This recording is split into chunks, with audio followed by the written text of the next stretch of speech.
एक घने जंगल में एक घमंडी बाघिन रहती थी। बाघिन गर्भवती थी। उसके घमंड की वजह से जंगल में कोई भी जानवर उसे पसंद नहीं करता था, पर बाघिन को इस बात से कोई फर्क नहीं पड़ता था। ऐसे में एक दिन वो एक बच्चे को जन्म देती है।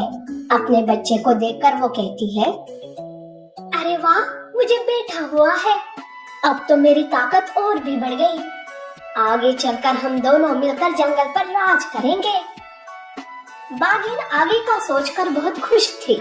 एक दिन बाघिन अपने बच्चे को लेकर तालाब की ओर जा रही थी कि तभी वो शिकारियों के जाल में फंस जाती है। उसका बच्चा उसे ऐसे देखकर रोने लगता है। तब बाघिन चिंतित हो जाती है। अरे अब मैं क्या करूं? शिकारी किसी भी वक्त आकर मुझे ले जाएंगे और मेरा बच्चा अकेला हो जाएगा। क्या सोचा था और ये क्या हो गया? तब बाघिन मदद के लिए चिल्लाती है, पर कोई भी उसकी मदद नहीं करता। बच्चा रो रो कर थक जाता है और वो सो जाता है। थोड़ी देर में वहाँ शिकारी आते हैं। उनकी नजर बच्चे पर नहीं पड़ती और वो बस बाघिन को ही लेकर वहाँ से चले जाते हैं। थोड़ी देर बाद बाघिन का बच्चा जाग जाता है। माँ को न पाकर वो फिर से रोने लगता है। तभी वहाँ जंगल के जानवर इकट्ठा हो जाते हैं। तब हिरन कहती है, अरे ये शिकारी इस बच्चे को क्यों यहाँ छोड़कर गए? अब हम क्या करें इसका? अरे करना क्या, मार देते हैं इसे। बड़ा होकर नहीं तो ये भी अपनी माँ के जैसे बनेगा। अच्छा होगा कि हम अभी इसे मार दे। लोमड़ी उस बच्चे को मारने जाती है कि तभी वहाँ एक बकरी आती है। वो लोमड़ी को ऐसे करने से रोकती है। बकरी बच्चे को पास लेकर उसे चुप कराने की कोशिश करती है। तब लोमड़ी कहती है, अरे बकरी, छोड़ इस बच्चे को और हमारे हवाले कर दे इसे। अरे लोमड़ी, इस रोते हुए बच्चे पर रहम कर। और आप सब ये चुपचाप देख रहे हो? एक मासूम बच्चे को मारना मतलब पाप करना है। अरे चुप कर बकरी, यहाँ कैसा आया पाप? इसकी माँ हमारे साथ कैसा बर्ताव करती थी, भूल गई क्या? अब देख, तू ज्यादा दिमाग मत खराब कर और इस बच्चे को लोमड़ी के हवाले कर दे। सारे जानवर बकरी से बच्चे को छीनने लगते हैं, पर बकरी बच्चे को छोड़ती ही नहीं।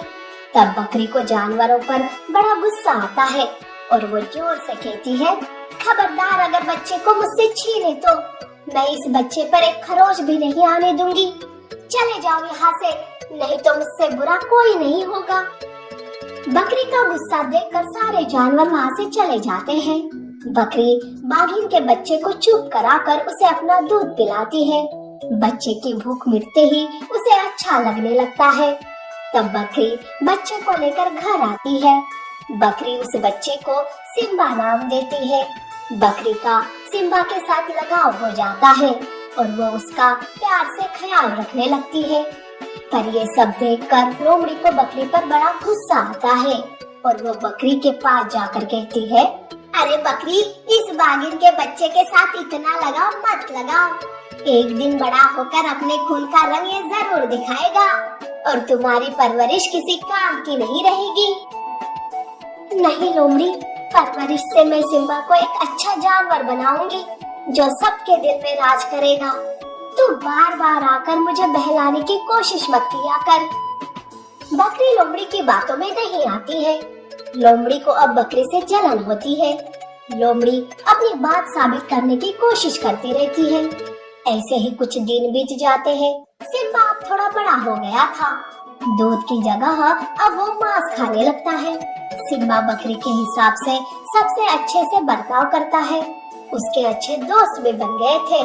तब लोमड़ी सिम्बा को फंसाने के लिए एक प्लान बनाती है और वो मन ही मन सोचती है, अब तो खुद की बात साबित करने के लिए सिम्बा को फंसाना ही होगा।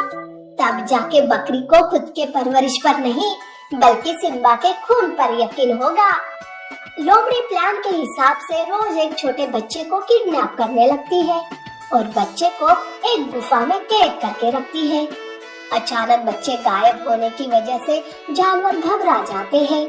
तब लोमड़ी जानवरों को इकट्ठा करती है और कहती है, देखा साथियों, जिस बात का डर था आखिरकार वही हो रहा है।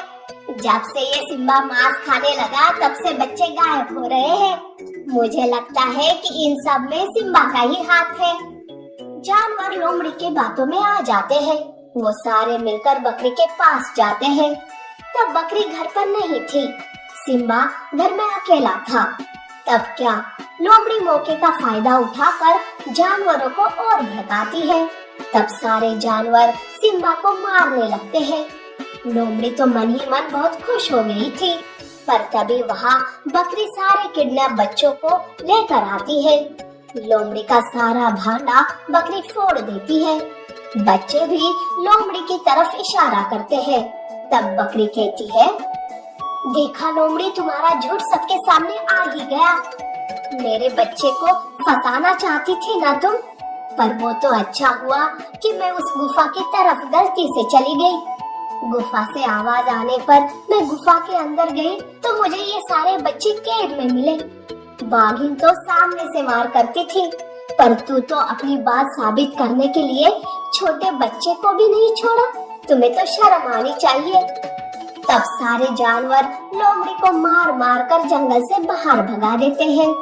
अपने अपने बच्चों को पाकर जानवर खुश हो जाते हैं।